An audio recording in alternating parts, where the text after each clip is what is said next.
The first question in the Torah is the famous one asked by God to Adam and Eve. Ayeka, where are you, God says. God is looking for Adam and Eve, who have run away and hidden themselves in the garden after having broken a pretty big rule. But the first question a person asks God in the Torah is a different kind of question. At least I'm pretty sure it's the first question that a person asks God. Maybe Dr. Joe can correct me if I'm wrong. It appears rhetorical, this question that soon follows, the Ayeka. It has no answer within the text, and yet perhaps it does have an answer. After Cain has slain his brother Abel, God asks Cain, "Where is your brother Abel?" And Cain answers with this very famous question. I bet you know it. What does he say? Am I my brother's keeper? This is the question that Cain asks. The meaning of this question, I think we understand intuitively. It's self-evident at first glance. It is a protest of what Cain perceives as an unfair question being asked of him.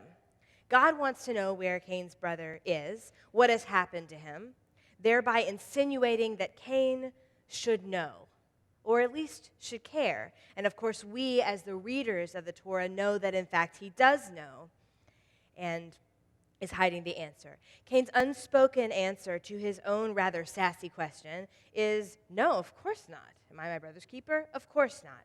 I am not responsible for knowing the whereabouts of my brother. But upon second glance at this moment in the Torah, and also at our Torah portion this week, we learn that actually Cain's sarcasm is misplaced. The correct answer to this quip, am I my brother's keeper, is in fact not, of course not, but rather absolutely, you bet.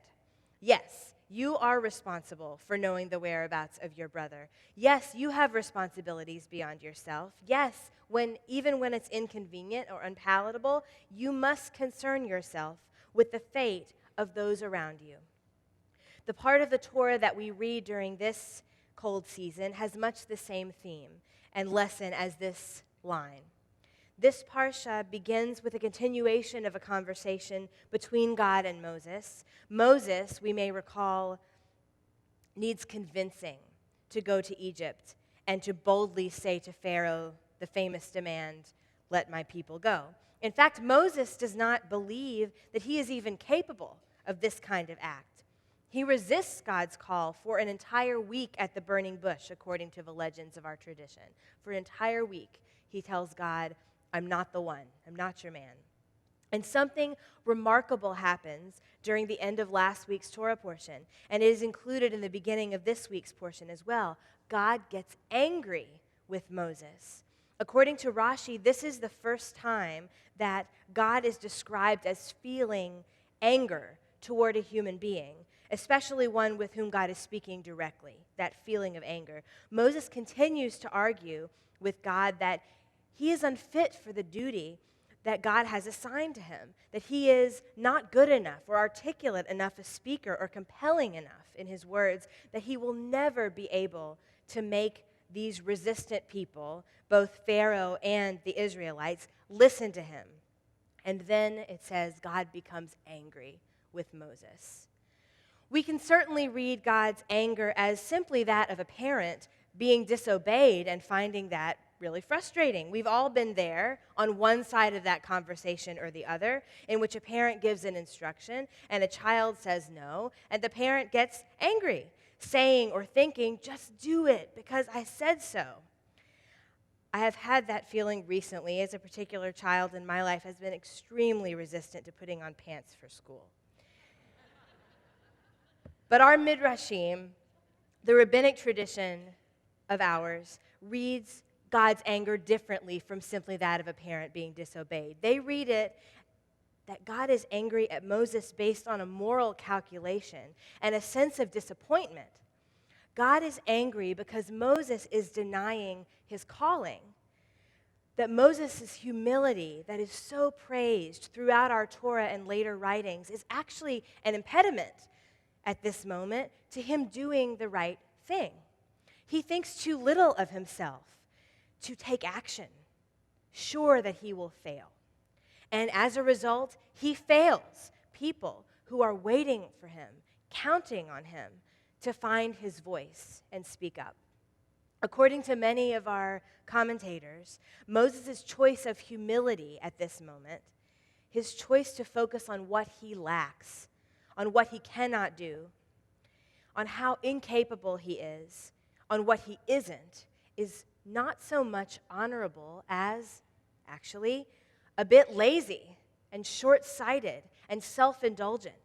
Its result is the prolonged suffering of his people. We know that God does, in the end, convince Moses to go to Pharaoh and to set into motion the plagues that will free the Israelites in the end. Aaron, Moses' brother, goes with him to help lend support, and this partnership seems to bring Moses enough comfort and encouragement that he is propelled into action. What can this moment in the Torah teach us?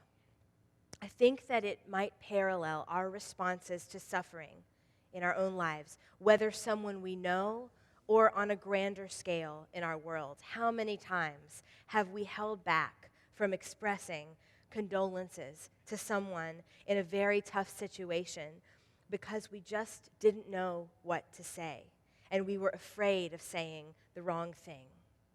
And by doing that, by letting our fear of looking foolish get in the way of taking an action, we miss the chance to alleviate a little bit of that person's pain.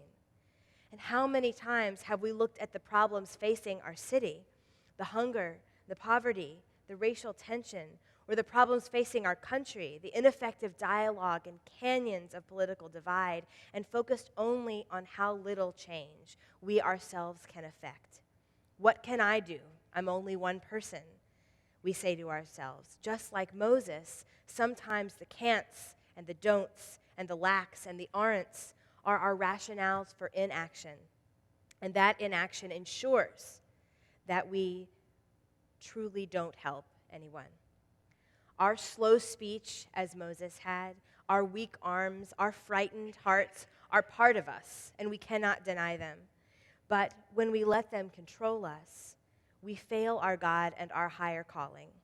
That is what Moses learns in this week's Torah portion, and it stands as a testament to each of us for how we face our own weaknesses and not letting them control us. Our concerns for our brothers and our sisters must, in the end, outweigh our concern for saving face.